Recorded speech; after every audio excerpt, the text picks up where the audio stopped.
Patay ang isang batang babaeng 3 taong gulang matapos matrap sa nasusunog na bahay sa Quezon City. Ang biktima, dumalaw sa kanyang ama at mga kaanak. Balitang hatid ni James Agustin.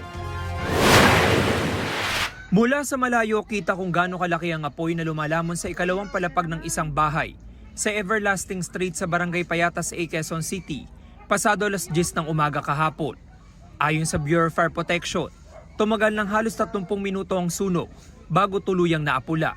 Tupok na tupok ang 3 kwarto sa ikalawang palapag. Sa paghupa ng apoy, doon tumambad ang bangkay ng 3 taong gulang na batang babae.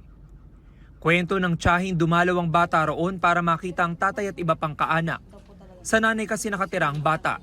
May sumigaw na ng sunog. Ito pala pong bata, umakyat po na hindi po namin alam sa taas.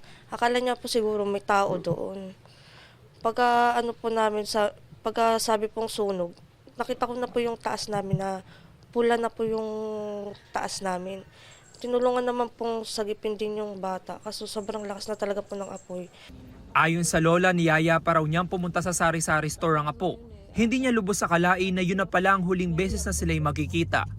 Niloloko ko, balik-abili tayo, sama ka. Ayaw niya kasi nag-aakyat sa higaan. Ayaw niya sumama sa akin. Sabi ko nga, kung alam ko lang mangyayari, pinilit ko na lang kargahin nilabas. Nag-bliss pa sa akin yung kahapon. Bunso sa 8 apo ang namatay na bata, na ayon sa kanyang lola ay malambing at mapagmahal. Kanina pag-gising ko, binuksan ko ang cellphone. Yun na nakita ko agad yung profile niya.